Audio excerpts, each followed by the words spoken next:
There exists a fundamental misunderstanding about human emotions that affects millions of people, particularly those raised in environments where emotional expression was discouraged or considered weak. This misunderstanding creates a cycle of suffering that manifests as depression, relationship difficulties, addictive behaviors, a persistent sense that life requires an exhausting amount of willpower to navigate.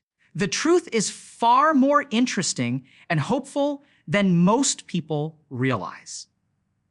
Consider for a moment the nature of feelings themselves. When you experience an emotion, whether it's anger, sadness, fear, or joy, what actually happens in your brain? Most people believe that emotions arise, linger for a while, and then simply disappear if ignored long enough. This belief forms the foundation of a coping strategy that seems logical on the surface.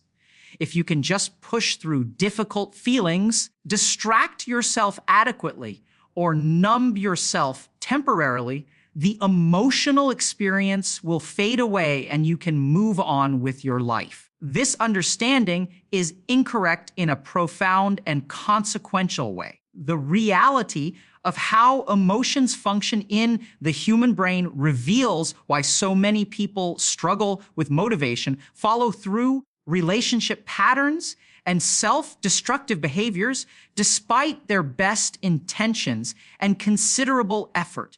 Share a story that illustrates this principle. Once a mental health professional in training who worked with a gentleman struggling with persistent sadness. This person would arrive at their weekly appointments and describe in detail all the reasons for his unhappiness. One week, workplace conflicts had left him feeling demoralized. The next week, disappointing romantic encounter had reinforced his sense of undesirability. Week after week, month after month, this pattern continued. The healthcare provider would offer the standard responses, expressions of empathy, questions about how these experiences made him feel. 6 months passed in this manner. Then came a moment of honest assessment. The provider asked directly whether these sessions were actually helping. The person seeking treatment seemed confused by the question. Wasn't this what therapy consisted of? Showing up and talking about problems. Both individuals realized something crucial. In that moment, talking about emotions is not the same as processing them. This distinction represents one of the most important concepts that never gets taught, even in professional psychiatric training programs. Understanding this difference changes everything. The neurological reality of unprocessed emotions. Inside every human brain sits a small, almond-shaped structure called the amygdala. This ancient part of our nervous system serves as a survival center, constantly scanning the environment for threats and opportunities. Amygdala doesn't think in the way we usually understand thinking. It doesn't analyze, deliberate, or reason. Instead, it reacts with lightning speed, generating emotional responses that mobilize the body for action. Connected to the amygdala is a network of brain regions collectively called the limbic system. This is where emotional experiences originate and where they create their effects. Critically, the limbic system sits adjacent to another vital structure, the hippocampus, the brain's learning and memory center. This proximity is not coincidental. Evolution has wired emotions directly into our learning systems because feelings provide crucial survival information. When something bad happens, when danger appears or pain occurs, the emotional response ensures we remember the experience and modify our behavior accordingly. Imagine an animal at a watering hole. A predator lunges from the water, narrowly missing its target. The prey animal experiences intense fear. Fear doesn't just make the animal uncomfortable in the moment. It fundamentally rewrites the animal's behavioral programming. The next time that animal approaches water, caution will govern its actions. The fear has taught a lesson that could mean the difference between life and death. For animals in simple environments, this system works perfectly. The emotional response, the learning it produces, and the behavioral changes that follow all serve survival. Humans live in complex social environments where the relationship between emotions and appropriate responses becomes far less straightforward. Here's the critical insight that changes everything. When you suppress or numb an emotion, the emotion doesn't disappear. Instead, it goes dormant while continuing to program your brain beneath the surface of conscious awareness. This is genuinely unsettling when you first grasp its implications. Every time you experience a strong emotion and push it away through distraction, substance use, compulsive behaviors, or sheer force of will, that emotion continues its work in your unconscious mind. The amygdala sends signals to the hippocampus, creating new neural pathways, reinforcing certain beliefs, and establishing behavioral patterns that will guide your future actions. You're being programmed by feelings you're not even aware you're having. Think about this in practical terms. A person experiences rejection in a romantic context. Perhaps a date goes poorly, or someone they care about loses interest. The immediate emotional response might be painful sadness, shame, anger, fear of being unworthy. If that person has been conditioned to view these emotions as weakness or simply as obstacles to push through, they'll employ various strategies to make the feelings go away. They might throw themselves into work, exercise intensely, use alcohol or other substances, consume entertainment for hours, engage in any number of activities designed to shift their conscious experience away from the discomfort. And it works, in a sense. The acute awareness of emotional pain recedes. They feel better, at least temporarily. But here's what actually happened. The amygdala activated intensely during the rejection experience. It sent strong signals to the hippocampus, encoding lessons like romantic vulnerability leads to pain, showing interest in others results in rejection, or I am not desirable. These neural patterns strengthen each time similar experiences occur, especially when the emotions involved are suppressed rather than processed. 6 months later, this person meets someone new who seems genuinely interested in them. Consciously, they want to pursue the connection. When the moment comes to express interest, to be vulnerable, to take a relational risk, they find themselves overwhelmed by anxiety, hesitation, or a sudden certainty that it won't work out.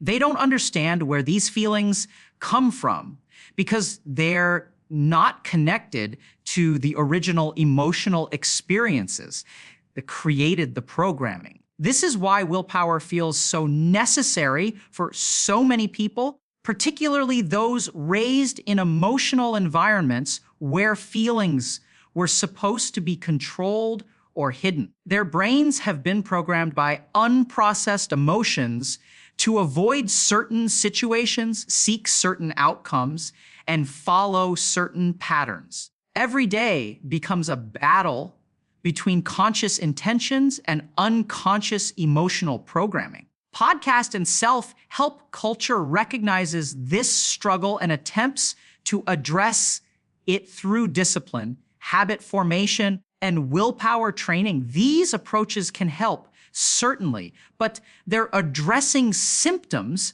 rather than causes. Trying to build a house on a foundation that's slowly sinking. You can work harder and use better materials, but until you fix the foundation, the structure will always be unstable. The accumulation problem. There's another dimension to this issue that makes it even more complex. Unprocessed emotions don't just create problematic programming, they also accumulate over time. Picture your emotional system as containing a reservoir. Each time you experience a strong feeling and suppress it, some quantity of that emotional energy gets stored rather than resolved. The next day brings new experiences and new emotions. If those also get pushed down, the reservoir fills further. For a while, this system seems manageable. You might feel emotions arise and then watch them fade, believing you've successfully dealt with them. The emotional content hasn't actually gone anywhere. It's gone dormant, waiting. This is how people describe the experience of emotions building up or exploding after periods of holding them in. A person might go weeks or months functioning normally, managing their feelings, appearing stable and controlled. Then something relatively minor happens. A small conflict, a disappointment, a moment of stress, and suddenly there's a completely disproportionate reaction. They're not overreacting to the present moment. They're reacting to weeks or months of accumulated, unprocessed emotional content that has finally reached a threshold where it can no longer be contained. Someone navigating a difficult breakup. The initial pain might be intense. Loss, rejection, perhaps betrayal. Employ their usual coping strategies, staying busy, focusing on other things, telling themselves to move on, using various substances or behaviors to feel different. The acute pain lessens. They believe they're recovering. But the emotional content from that experience hasn't been processed. It sits in dormancy. Weeks pass, and they meet someone new. Early stages of getting to know someone feel exciting, hopeful. Then the new person mentions they're casually seeing other people too. A completely normal situation in early dating. Suddenly, the person finds themselves flooded with intense negative feelings, jealousy, anger, fear, betrayal. Their reaction seems disproportionate even to themselves. The new person hasn't actually done anything wrong by conventional dating standards. All that dormant emotion from the previous relationship has awakened. The accumulated, unprocessed feelings from the last experience are now contaminating the new situation. Unable to recognize what's happening, the person might end the new relationship abruptly, reinforcing beliefs like dating is too painful or people can't be trusted. These conclusions feel like wisdom gained from experience. They're actually the result of unprocessed emotions creating distorted programming. This cycle can continue for years or even decades. A young person experiences disappointment and learns to numb feelings. Small amounts of suppressed emotion accumulate. Life continues, bringing new challenges, academic stress, career setbacks, relationship difficulties, family conflicts. Each experience adds to the reservoir of unprocessed feelings while simultaneously strengthening the neural pathways that encode unhelpful beliefs and behavioral patterns. By their 30s or 40s, such a person might look successful by external measures.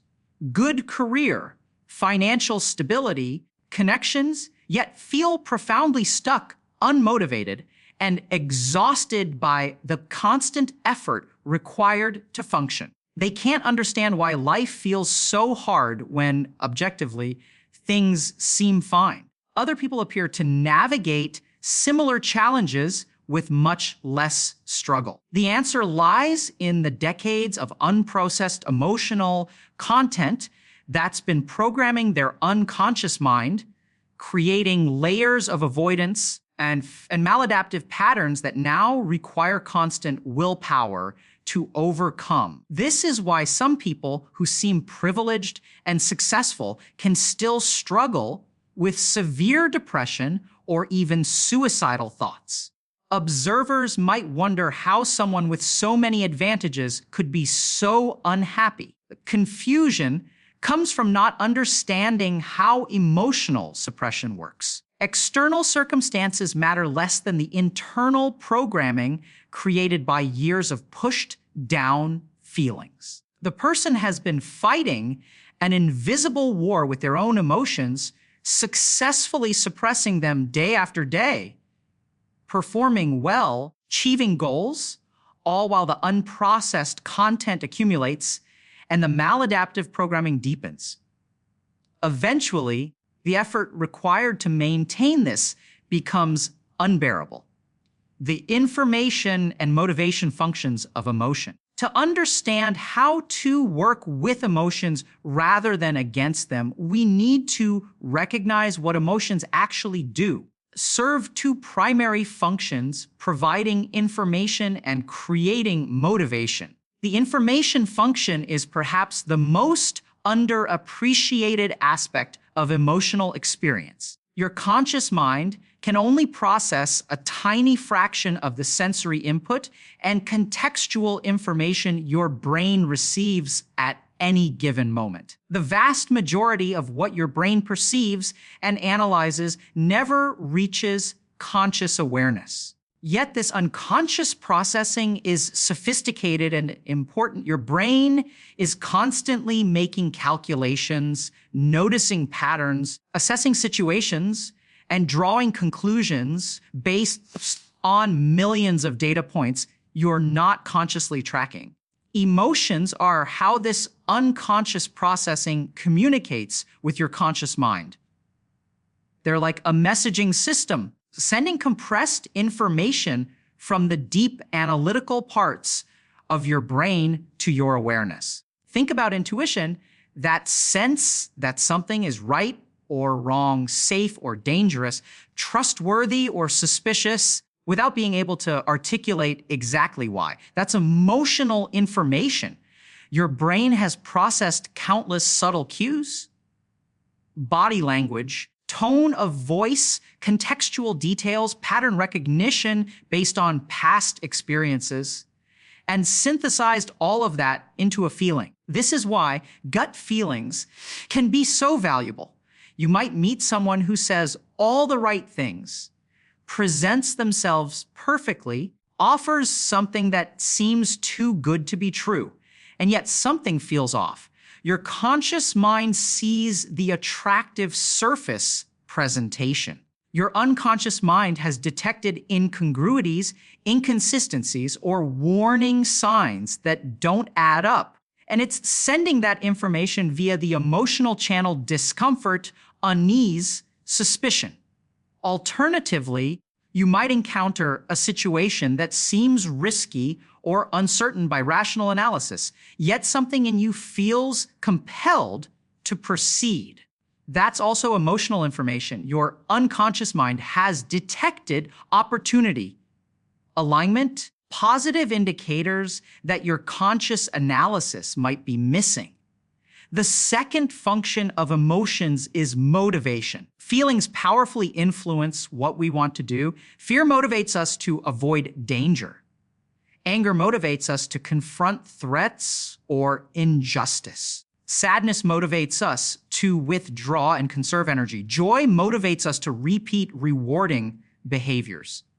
Love motivates us to connect and bond. This motivational system evolved because it kept our ancestors alive. The animal that feels fear when approaching dangerous situations lives longer than the animal without that emotional response. The social creature that feels bonding emotions forms protective relationships. The organism that experiences disgust avoids contamination and disease. For humans, this motivational system continues to operate in far more complex contexts. You might feel anxious about a social situation, and that anxiety motivates you to avoid the situation.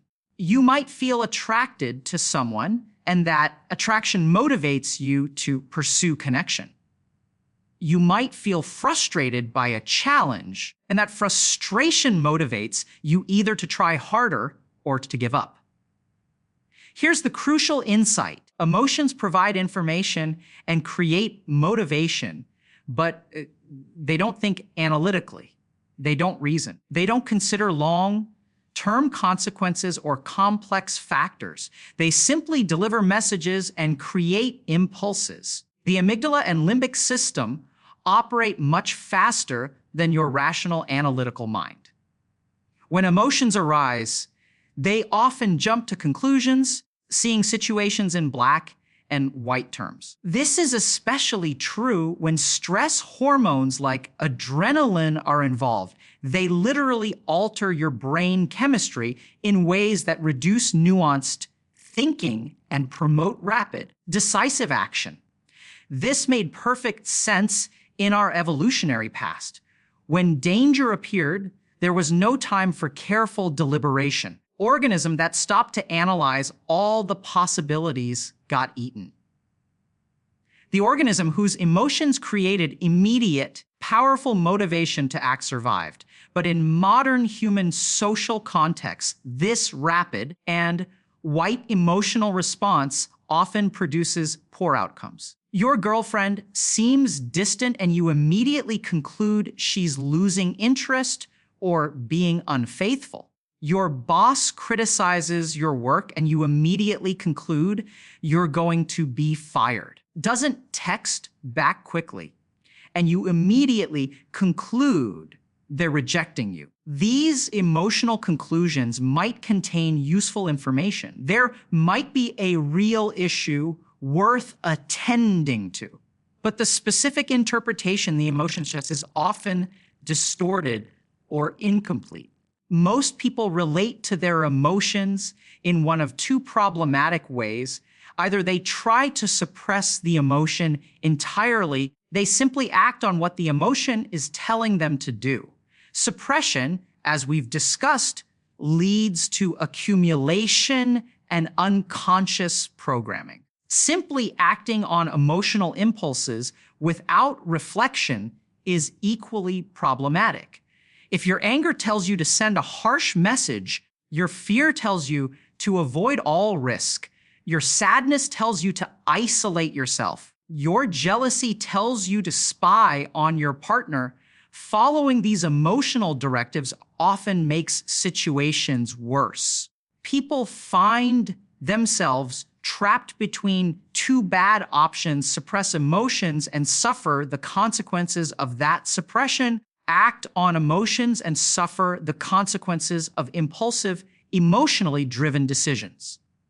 There is a third option, and it's the key to everything: the process of emotional processing. Real emotional processing involves engaging with emotions consciously and intentionally, neither suppressing them nor blindly following their directives. It means treating emotions as sources of valuable information and motivation while recognizing that they don't have the full picture and shouldn't be the sole basis for decisions. The first step in processing any emotion is deceptively simple. When you feel something, ask yourself what the emotion is trying to tell you. This requires pausing when emotional experiences arise instead of immediately trying to make them go away or acting on their impulses. It means leaning into the discomfort rather than away from it, getting curious about what your emotional system is attempting to communicate. Let's use a concrete example.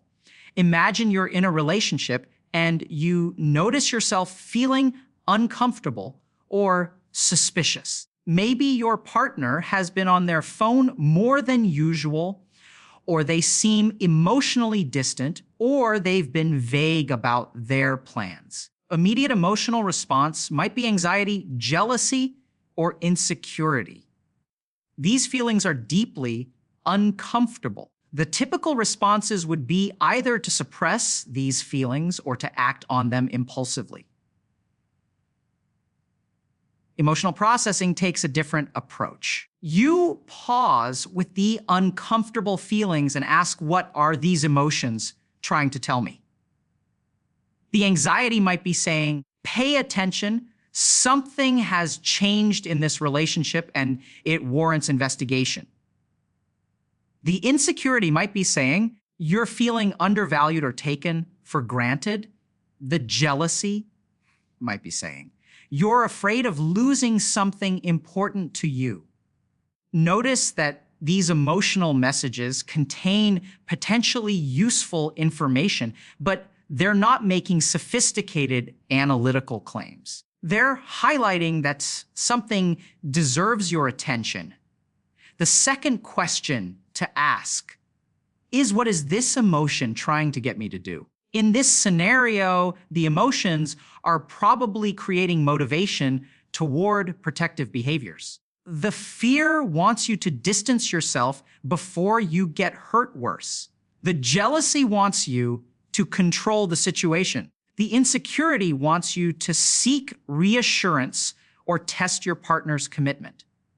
Here's the critical insight. There are almost always more options than the binary choice your emotions present. Your emotional system tends to think in simple terms: do this or don't do this, approach or avoid, fight or flight. Human situations are rarely that simple. There are usually numerous possible responses, many of which the emotional system isn't considering. In the relationship scenario, you're not limited to either ignoring your feelings or acting on your suspicions in dramatic ways. You could have an honest conversation with your partner about what you've noticed and how you're feeling. You could examine whether there are other explanations for the changes you've perceived. You could reflect on whether your current emotional state relates to past experiences rather than present reality. You could decide what boundaries and expectations matter to you in relationships and communicate those clearly. The emotions have done their job by alerting you that something warrants attention and creating motivation for you to address the situation. But the specific response should come from your more sophisticated analytical capacities. Your ability to consider context, think about long-term consequences, to recognize patterns from your past that might be coloring your present perception, communicate effectively to gather more information before drawing conclusions. This is what genuine emotional processing looks like: receiving the information emotions provide, acknowledging the motivation they create, and then engaging your rational mind to determine the most constructive response. The transformation through processing. When you process emotions this way, instead of suppressing them, something remarkable happens. The emotions don't accumulate in that problematic reservoir. They don't sit dormant, programming your unconscious mind in maladaptive ways. Instead, they're metabolized, their information is received, their energy is acknowledged, and they can then naturally resolve. Even more importantly, the learning that occurs shifts from unconscious and reactive to conscious and intentional. Remember that emotions create powerful learning experiences through their connection to the hippocampus. When you suppress emotions, that learning still happens, but you don't get to influence what lessons are being encoded. When you process emotions consciously, you actively participate in the learning process. You get to determine what conclusions you draw from experiences, what beliefs get reinforced, what behavioral patterns get established. Let me illustrate this with an extended example. There was someone navigating a troubled romantic relationship. their partner had been engaging in behaviors that felt disrespectful and possibly dishonest. Texting other people secretively, being evasive about their activities, pulling away emotionally. This person felt a mix of emotions, love and attachment to their partner, anger about the disrespectful behavior, fear of betrayal, sadness about the deteriorating connection. When the relationship reached a breaking point and they separated, both people felt the loss. 2 weeks later, the partner reached out with an apology and a request to reconcile. They acknowledged their mistakes, expressed remorse, and emphasized all the positive aspects of the relationship that were worth preserving. This created intense emotional conflict for the person. Part of them wanted desperately to say, yes, the love was real. The positive times had been meaningful. The loneliness after the breakup was painful. But another part remained hurt and suspicious. The behaviors that had damaged the relationship were serious. The trust had been broken. The pain had been real. Most people in this situation experience a binary internal struggle: take them back or don't take them back, forgive or stay angry, trust or protect yourself. This framing makes the decision feel impossible because both options contain significant risks and potential pain. With emotional processing, the approach becomes more nuanced. Instead of simply choosing one of the two obvious options, this person worked through what each emotion was communicating. The love was providing information about genuine connection and shared positive experiences that had value. The anger was providing information about boundaries that had been violated and respect that had been missing. The fear was providing information about patterns that might repeat. The sadness was providing information about real loss and grief. Rather than trying to determine which emotion was right, this person recognized that all of these emotions were providing legitimate information about different aspects of a complex situation. The decision that emerged wasn't a simple yes or no to reconciliation. Instead, it was a conditional, boundaried yes, one that articulated exactly what had been problematic, what would need to change, behaviors would be acceptable going forward, and what consequences would follow if the problematic patterns resumed. This is what high emotional intelligence looks like in practice. The decision wasn't made by suppressing uncomfortable emotions and forcing optimism, nor by acting purely on hurt and fear. It was made by integrating information from multiple emotional sources and then applying conscious judgment to construct a thoughtful response. When the reconciliation was attempted and the partner's behavior improved temporarily, but then reverted to old patterns, the person was able to end things decisively and without excessive guilt or conflict.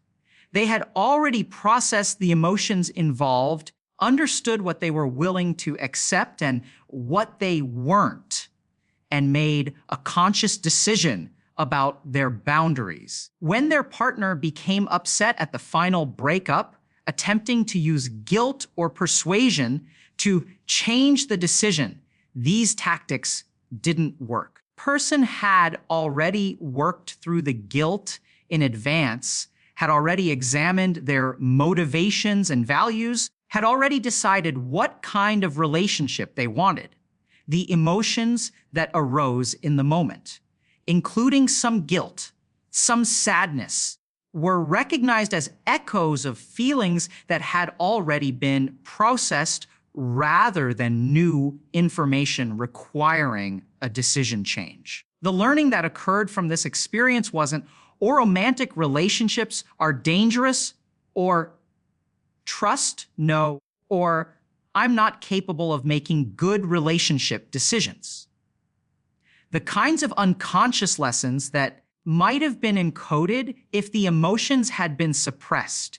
Instead, the conscious learning was about self-respect, what they valued in relationships, about how to communicate boundaries clearly, about trusting their own judgment. This is the power of emotional processing.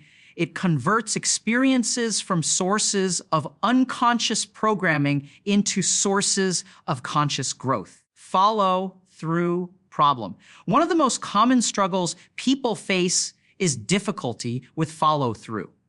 They set intentions, make plans, commit to goals, and then find themselves unable to stick with those intentions when the moment comes to act. This is typically interpreted as a willpower problem or a discipline problem, and enormous energy gets invested in trying to build these capacities. Follow through difficulties are often actually emotional processing problems in disguise. Consider someone who has decided they want to pursue romantic relationships, but keeps failing to follow through on actually dating. They download apps and then barely use them. They meet people and fail to follow up. They have opportunities to ask someone out and freeze or make excuses. From a willpower perspective, this looks like laziness or fear that needs to be overcome through force of will. But emotional processing reveals a more complex dynamic. This person might be caught between two sets of emotions, both of which remain unprocessed. On one side, loneliness, isolation, longing for connection, perhaps even shame about being alone. These emotions create motivation to pursue relationships. They're pushing the person toward dating. On the other side, fear of rejection, anxiety about vulnerability, perhaps anger or hurt from past relationship wounds, worry about being taken advantage of or disappointed again. These emotions create motivation to avoid relationships. They're pushing the person away from dating. The person is stuck in the middle, pulled in both directions simultaneously. When they lean toward dating, the avoidance emotions intensify, creating discomfort that makes them pull back. When they lean toward continued solitude, the loneliness emotions intensify, creating discomfort that makes them push toward dating again. From the outside, this looks like someone who can't commit or won't try. Inside, it feels like paralysis.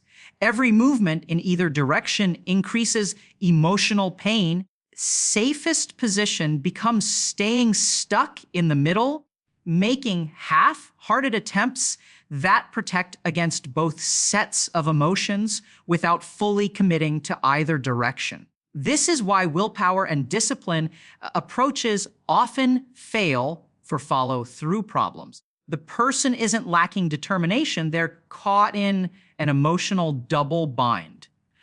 Trying harder doesn't resolve the underlying issue. It just means fighting harder against emotional forces pulling in opposite directions. Emotional processing resolves this by addressing both sets of emotions directly. What is the loneliness trying to communicate? Perhaps that human connection is a genuine need, that isolation has costs, that there are desires for intimacy and partnership that matter. What is the fear trying to communicate?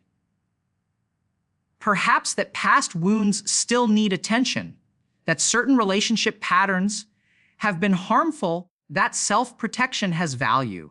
By processing both sets of emotions, by understanding what each is trying to say and what each is trying to motivate, the double bind loosens. The person can acknowledge the legitimacy of both sets of concerns while consciously determining how to move forward in a way that honors both. Realize that dating doesn't have to mean making themselves completely vulnerable immediately. They can take gradual steps while maintaining boundaries. They might recognize that their past relationship wounds are creating fears about situations that aren't actually likely to repeat. They might conclude that some level of risk and discomfort is acceptable given the importance of the loneliness needs they're trying to address. Most importantly, as they move forward with whatever decision they make, the emotions don't keep pulling them back and forth with the same intensity. The fear might still arise, but it's recognized and understood rather than being a mysterious force that derails progress. The loneliness might still be present. It's been acknowledged and integrated into the decision making rather than being a desperate pressure that creates impulsive choices. Through becomes easier because the person is no longer fighting against their own emotional system. They're working with it, using the information it provides, but allowing conscious values and reasoning to guide the final decisions. The architecture of emotional healing. What happens in the brain during genuine emotional processing is fascinating from a neuroscientific perspective. The suppression of emotions involves the prefrontal cortex essentially overriding the amygdala, telling it to quiet down. This uses significant mental energy and, crucially, doesn't actually stop the amygdala from firing. It just prevents you from consciously feeling what it's doing. Amygdala continues sending signals to the hippocampus, creating those unconscious learnings and programming we've discussed.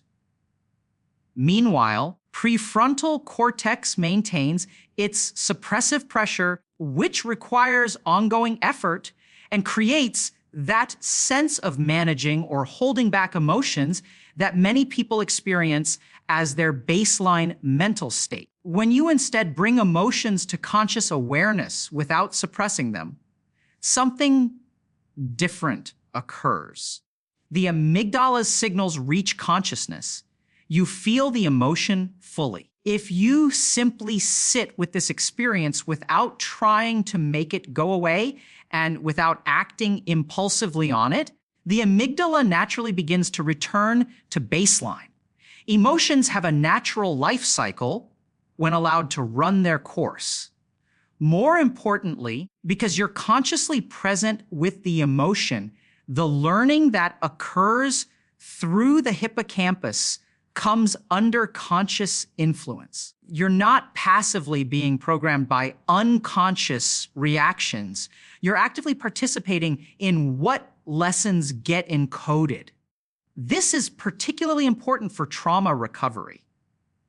When traumatic events occur, they create an intense emotional activation that gets encoded as powerful learnings and reactive patterns. Standard trauma responses involve the person trying to avoid anything that reminds them of the trauma, which means avoiding the emotions associated with it. But avoidance keeps the trauma active. The emotional content remains charged and reactive. Even small triggers can activate the full trauma response. The person becomes hypervigilant, easily triggered, increasingly limited in what situations they can comfortably navigate. Processing involves gradually bringing the traumatic emotions into conscious awareness in a controlled, not to wallow in them or be re-traumatized, to allow the amygdala to finally complete its natural cycle and return to baseline, while conscious awareness helps reframe and integrate the experience. This is why breakthrough moments in therapy often involve the client finally accessing and expressing emotions they've been holding back. The crying, the release of long, suppressed anger, the admission of deep fears. These aren't just dramatic moments for show. The emotional processing that allows the nervous system to finally metabolize stored traumatic content. The same principle applies to less severe emotional experiences. Every time you suppress a feeling, you're keeping it active in your system and allowing it to program you unconsciously. Every time you process a feeling consciously, you're resolving its energy and participating in what it teaches you. Over time, this makes an enormous difference. The person who processes emotions as they arise doesn't accumulate that problematic reservoir of dormant emotional content. They don't develop layers of unconscious programming that then require tremendous willpower to overcome. Their emotional system becomes an ally rather than an obstacle. The practical application. Knowing the theory is one thing, actually doing this is another. Many people understand intellectually that they should process their emotions, but don't know what that actually means in practice. The foundation is surprisingly simple, even if it's not always easy. When you notice yourself feeling an emotion, especially an uncomfortable one, resist your habitual response of trying to make it go away or immediately acting on it. Instead, pause and get curious. Start by identifying what you're actually feeling. Many people, especially those raised in emotionally suppressive environments, have difficulty with this basic step. They know they feel bad, but can't articulate whether that bad feeling is sadness, anger, fear, shame, disgust, or something else. Emotional granularity, the ability to distinguish between different emotions, is crucial. Each emotion provides different information and creates different motivations.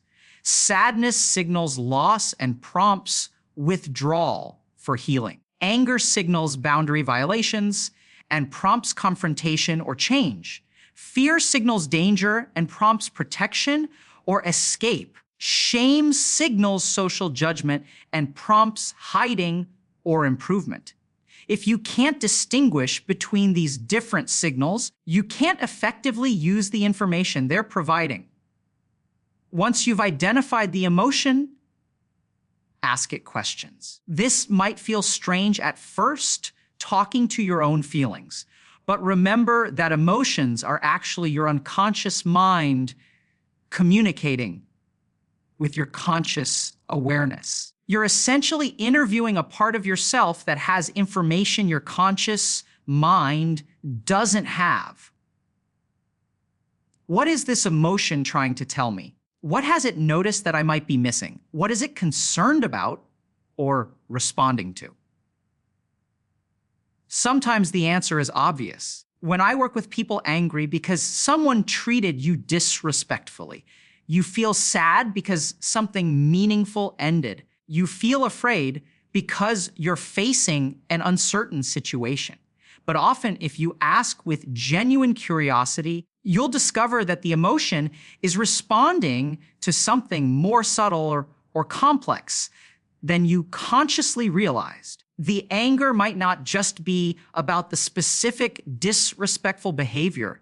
It might be responding to a pattern where you consistently fail to enforce your own boundaries. The sadness might not just be about the specific ending. It might be connecting to older losses that were never fully grieved. The fear might not just be about the current uncertainty. It might be informed by past experiences where uncertainty led to painful outcomes. Then ask, what is this emotion trying to get me to do? What action is it creating motivation toward? Again, sometimes this is obvious. The anger wants you to confront someone. The sadness wants you to withdraw. The fear wants you to protect yourself or escape. But here's the critical next step that most people misrecognize, that the action your emotion is suggesting is just one possible option and often not the best one. Your emotion has done its job by alerting you to something important and creating motivation to address it. Now your conscious analytical mind needs to determine the actual best course of action, which might be completely different from what the emotion is suggesting. You feel angry at a coworker's comment. The anger wants you to send a harsh email or confront them aggressively.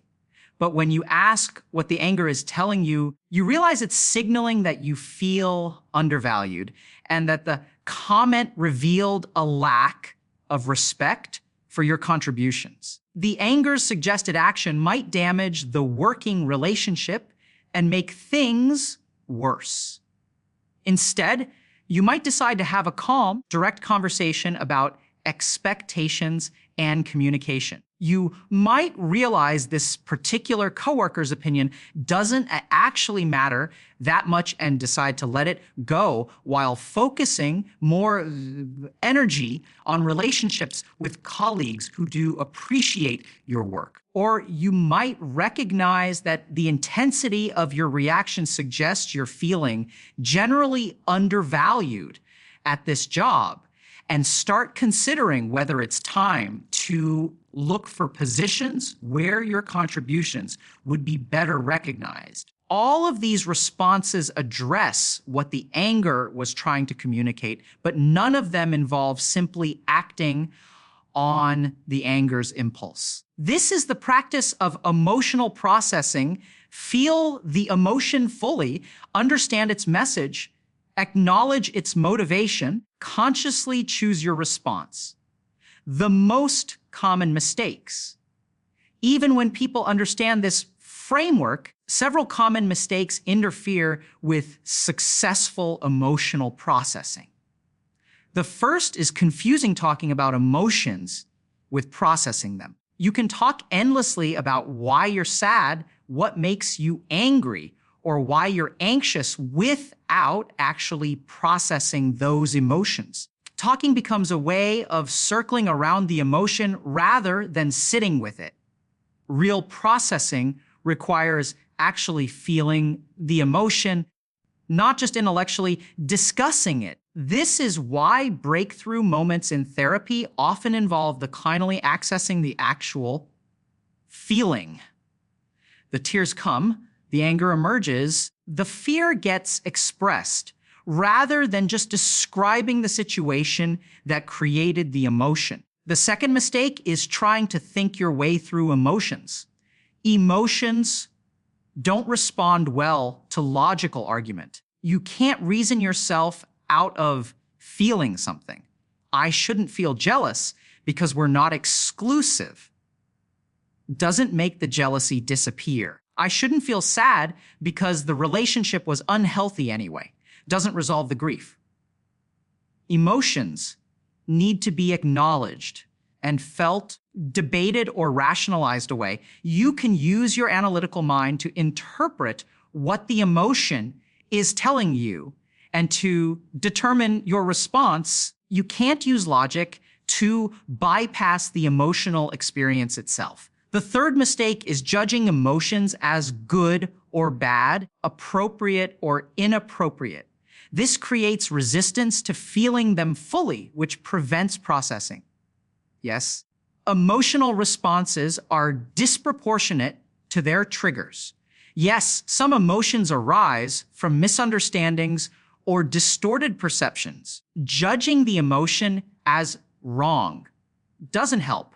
It just adds shame or frustration to the mix, creating more emotions that need processing. The approach that works is to treat all emotions as neutral signals providing information, regardless of whether that information is accurate or useful. Feel the jealousy without judging yourself for feeling jealous. Feel the sadness without telling yourself you shouldn't be sad.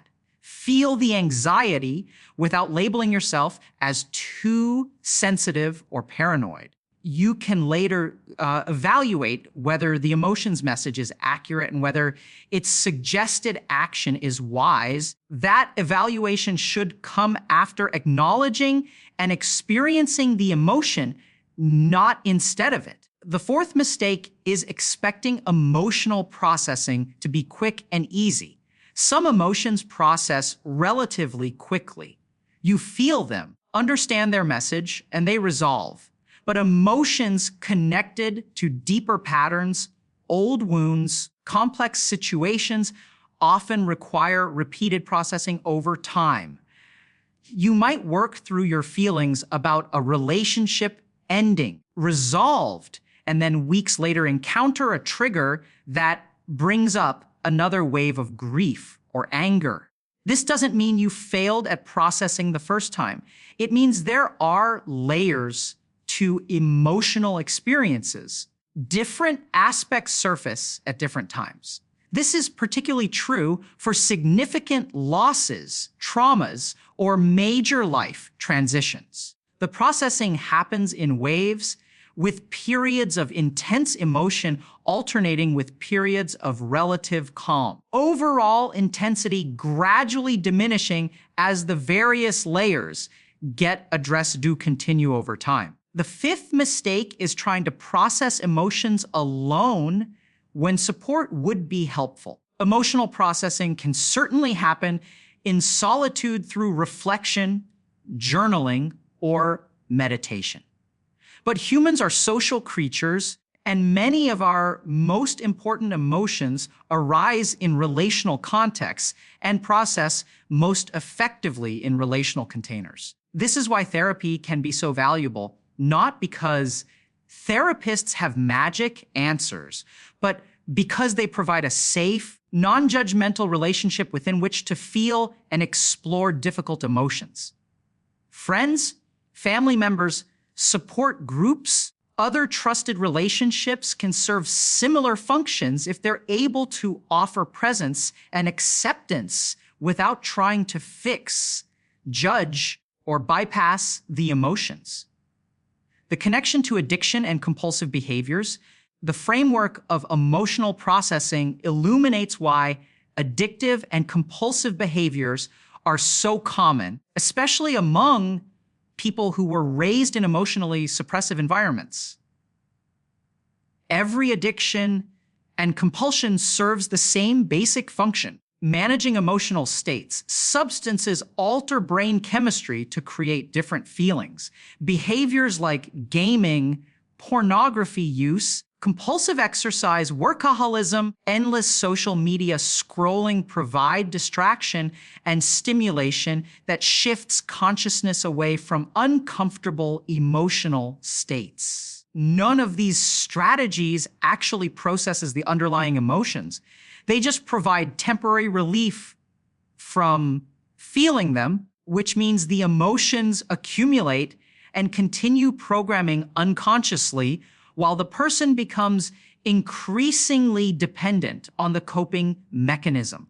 This is why addiction is so difficult to overcome through willpower alone. Person is trying to stop using the coping mechanism while the underlying emotions that made the mechanism necessary in the first place remain unaddressed. They're fighting against the emotional pressure without resolving its source. Treatment approaches that focus only on stopping the addictive behavior without addressing emotional processing often fail or lead to substituting one addiction for another. The person stops drinking but starts compulsively exercising. They quit gaming but become workaholics. They give up substances but develop eating disorders. The underlying pattern persists because the core issue, unprocessed emotions, and the need for mechanisms to manage them, hasn't changed. Successful recovery requires developing the capacity to feel and process emotions without needing to immediately escape from them. This doesn't mean emotions become comfortable or easy. It means they become tolerable and navigable without requiring substances or compulsive behaviors to cope. This is also why recovery often involves a period that feels worse before it feels better. When someone stops using their habitual coping mechanism, all the emotions they've been suppressing start surfacing. The reservoir we discussed earlier begins emptying, which can be overwhelming. People in early recovery often describe feeling like they're falling apart or going crazy. In reality, they're finally processing accumulated emotional content that's been dormant for years. It's difficult and uncomfortable. It's also the path to genuine healing rather than just managing symptoms. The gender dimension. While emotional processing is important for everyone, regardless of gender, there are particular patterns worth examining in how boys and men are typically socialized around emotions. Many masculine cultures teach that most emotions are signs of weakness, anger being the notable exception that's sometimes permitted or even encouraged. Boys learn early that crying is shameful, fear should be hidden, that vulnerability is dangerous, that sadness is something to push through. This creates men who have extremely limited emotional vocabularies and very few models for how to healthily process feelings. The default becomes suppression.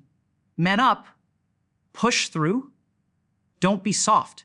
Control yourself. The consequences of this pattern are visible across multiple domains. Higher rates of substance abuse and addiction among men reflect the use of numbing mechanisms to manage suppressed emotions. Higher suicide rates reflect the accumulation of unprocessed emotional content reaching unbearable levels. Relationship difficulties reflect the challenges of forming intimate connections when emotional expression and vulnerability feel impossible. The cultural focus on discipline, willpower, and habit building in male-oriented self-improvement communities makes sense in this context. These are tools for overcoming the problematic programming created by years of emotional suppression. They're addressing symptoms rather than causes. Teaching emotional processing to boys and men doesn't mean making them soft or less capable. It means giving them tools to work with their emotional systems rather than fighting against them, which actually makes them more effective, more resilient, and more capable of sustained effort toward meaningful goals. The man who can process emotions doesn't need as much willpower because he's not constantly battling against unconscious programming created by suppressed feelings. Navigate relationships more skillfully because he understands his own emotional responses and can communicate about them. Less vulnerable to addiction because he has healthier ways of managing difficult emotional states. This isn't about becoming more emotional in the sense of being reactive or unstable, becoming more emotionally intelligent and capable.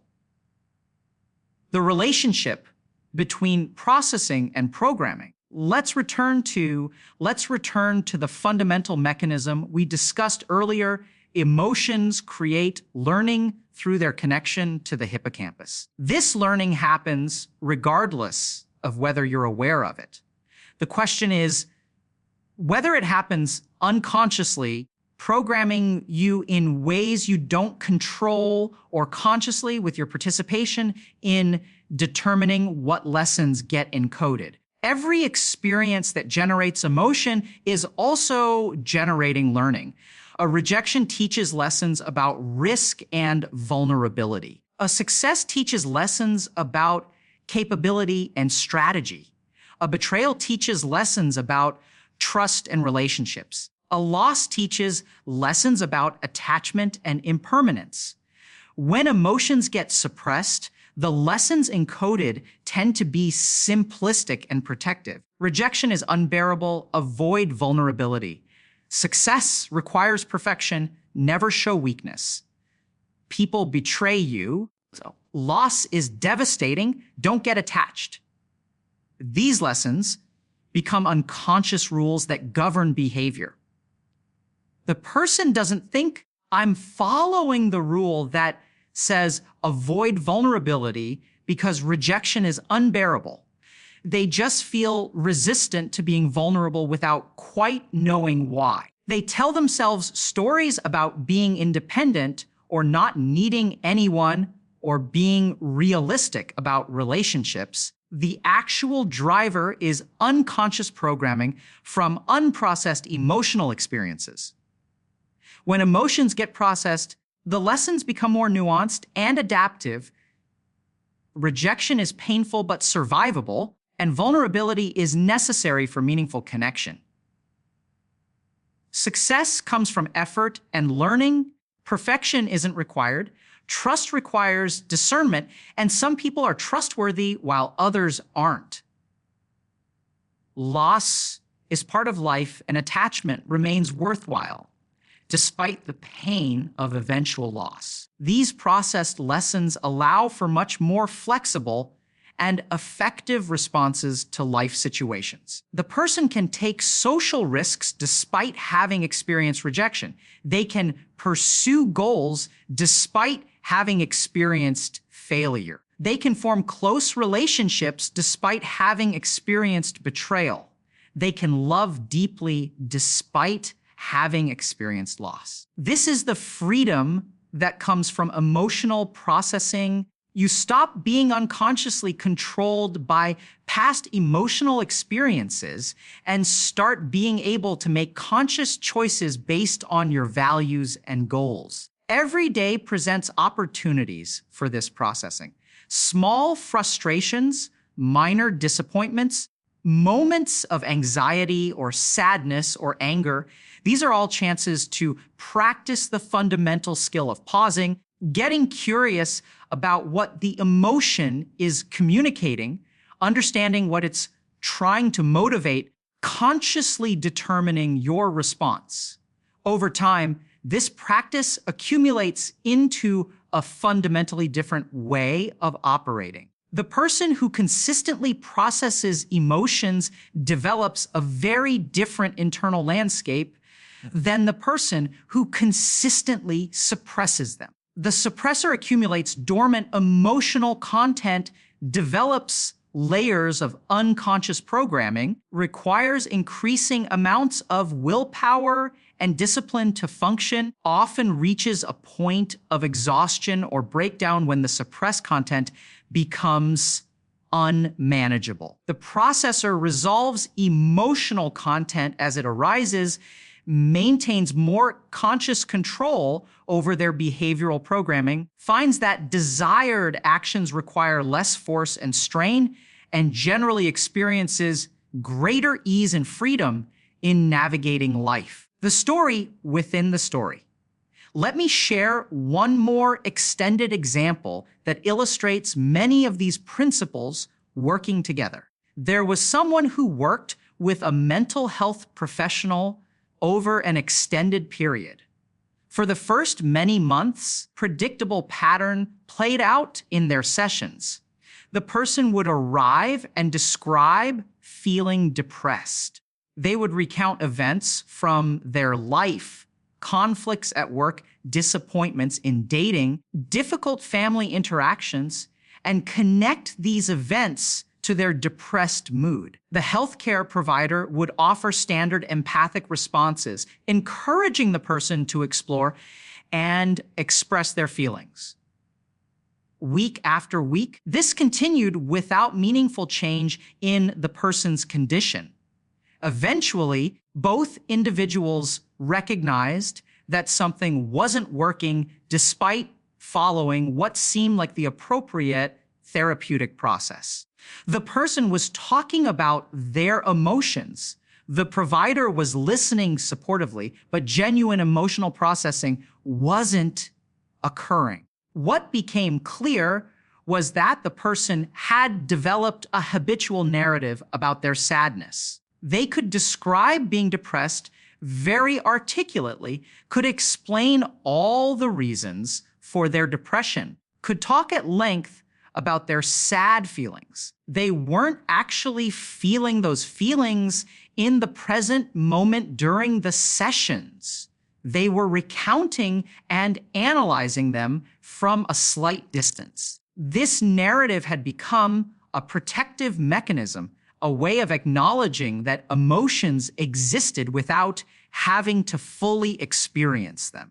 It was sophisticated avoidance masquerading as emotional expression. When the work shifted to exploring what was beneath the depression narrative, different emotions began emerging. Person had experienced a series of situations where they felt profoundly disrespected by family members who dismissed their needs, by romantic partners who treated them poorly, by colleagues who took advantage of them. The surface emotion they presented was sadness and depression.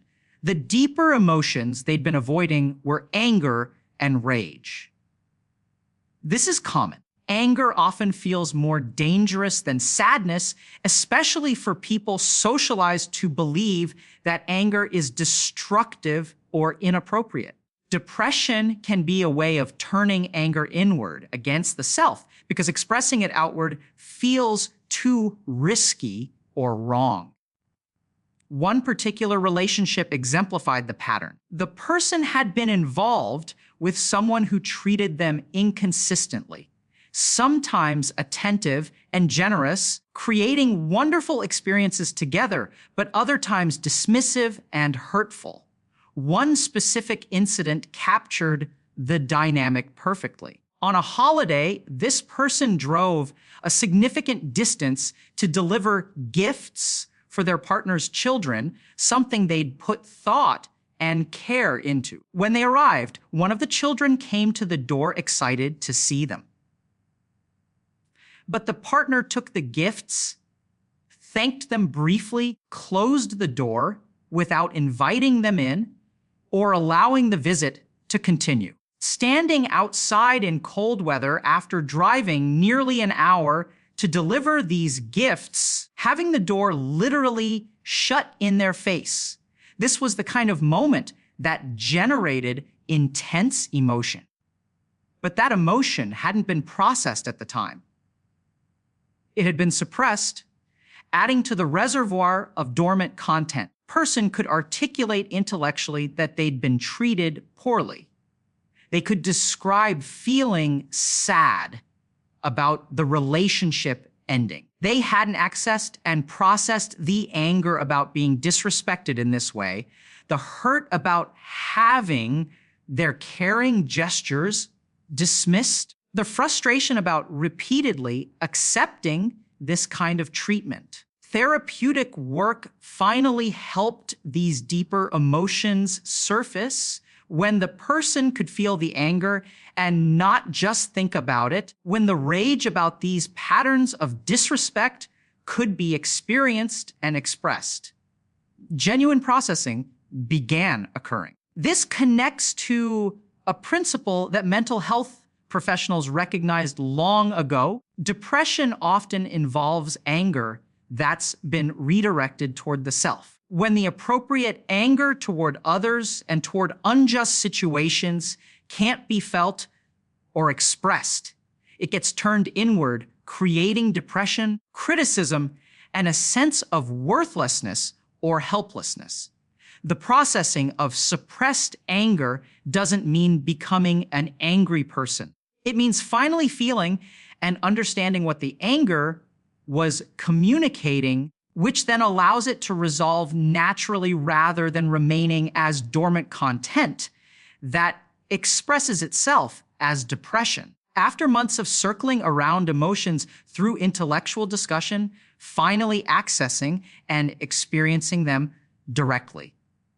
Finally crying, finally feeling the rage, finally expressing what had been held back, created actual change. The person's depression began lifting not because their circumstances changed, because the accumulated emotional content was finally being processed instead of suppressed.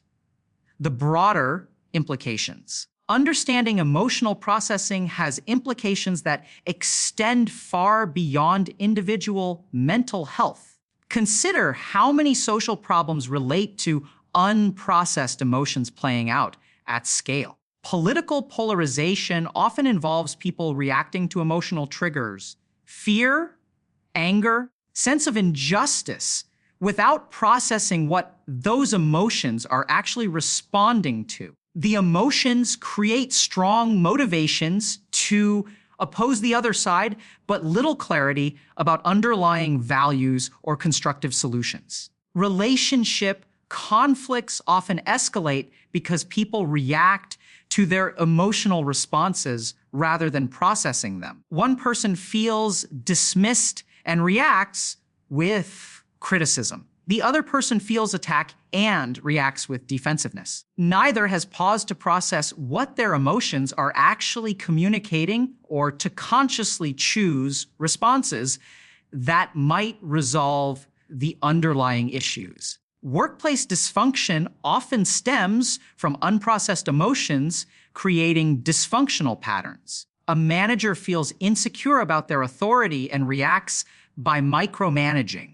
Employees feel disrespected and react by doing minimal work. No one processes the underlying emotions or addresses the actual concerns in constructive ways. Even large-scale social issues like addiction epidemics, suicide rates, and mental health crises connect to collective failures in emotional processing. Cultures that suppress emotional expression create populations of people with unprocessed emotional content, maladaptive unconscious programming, dependence on various coping mechanisms, teaching emotional processing skills at scale in schools, families, workplaces, communities could address root causes of many problems that currently get treated only at the symptom level.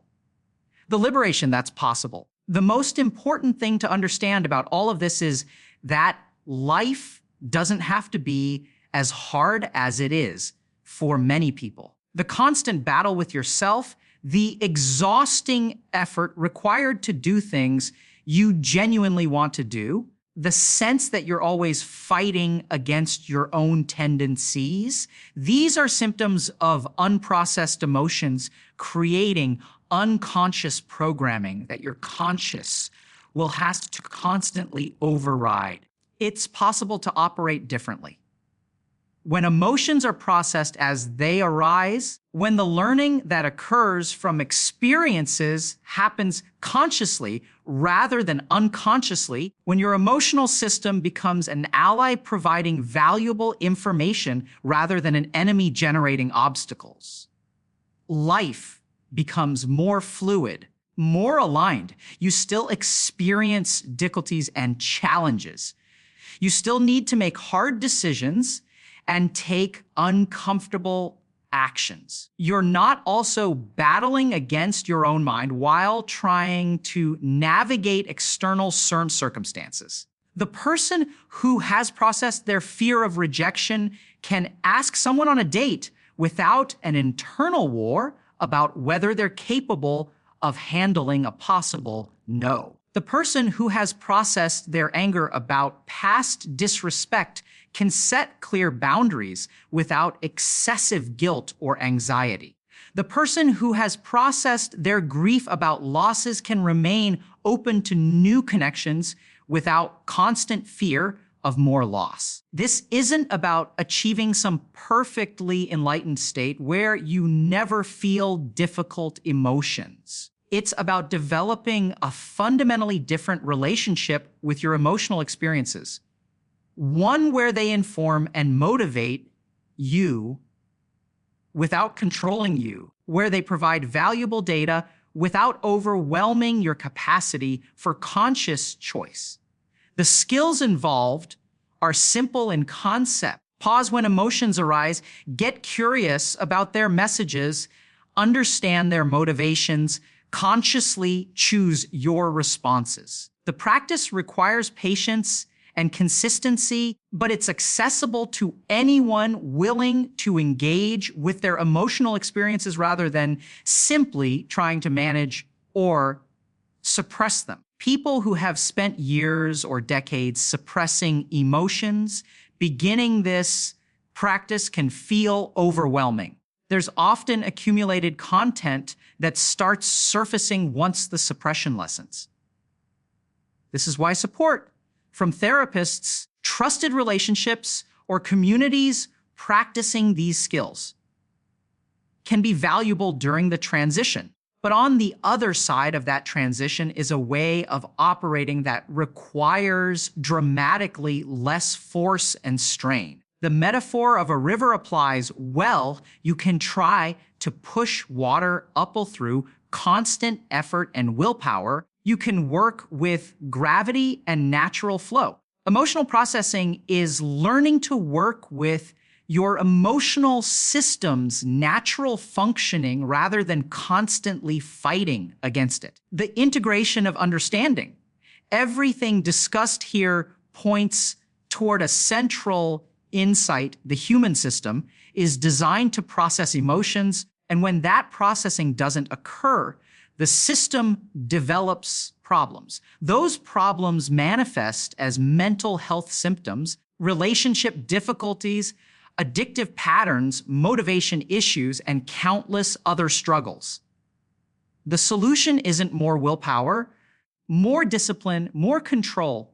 Those approaches have their place, but they're addressing symptoms. The solution is learning to work with the emotional system as it's designed to work, allowing emotions to provide their information and motivation while consciously determining responses. This represents a shift from trying to overcome or control emotions to engaging with and utilizing them. It's not about being more emotional in the sense of being reactive or unstable.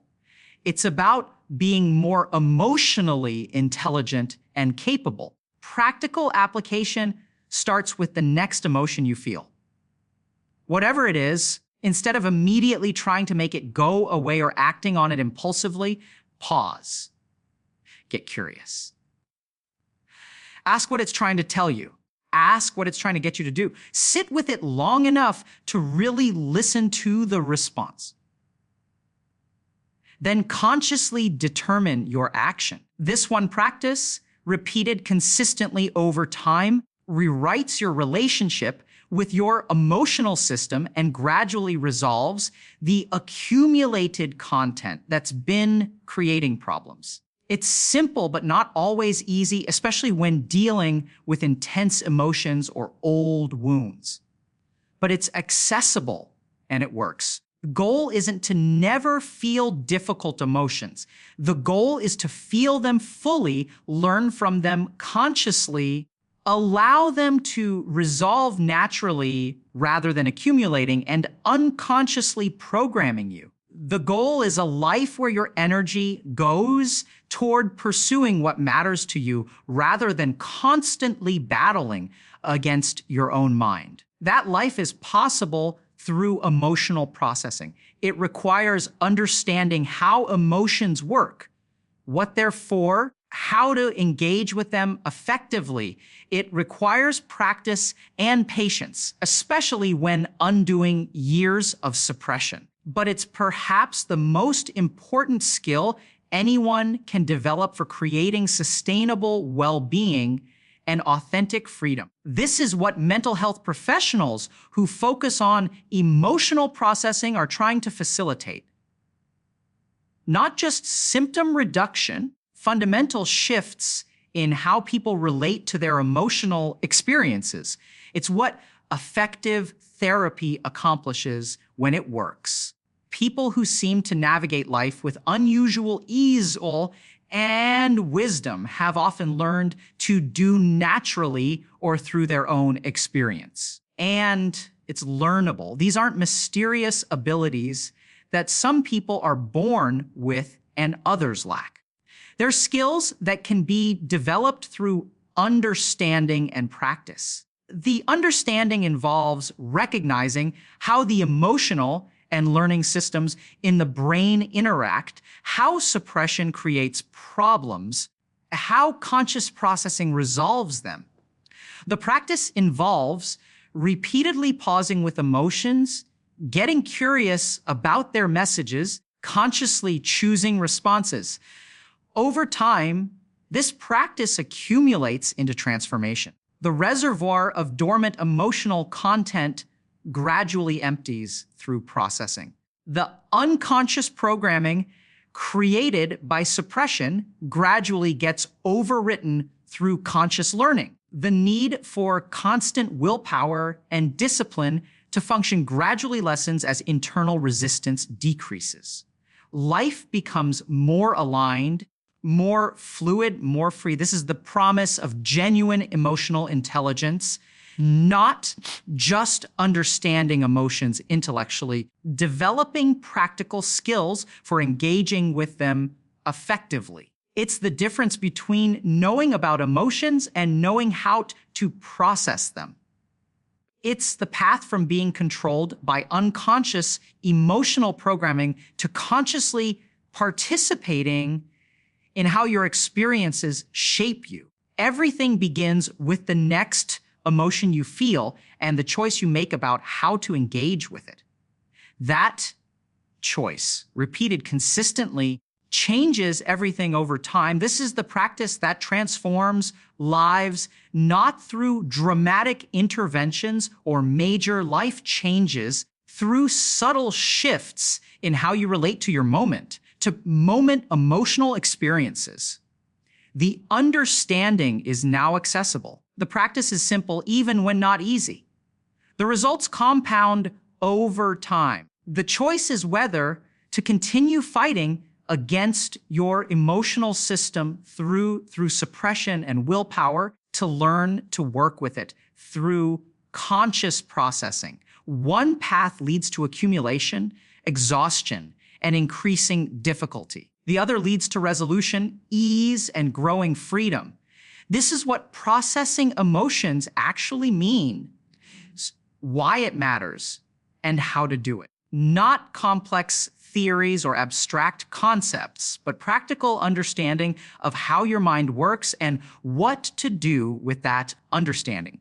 The application is immediately available in every moment you feel something. The transformation emerges from consistent practice over time. The life you want becomes possible when you stop fighting yourself and start working with the natural functioning of your emotional system.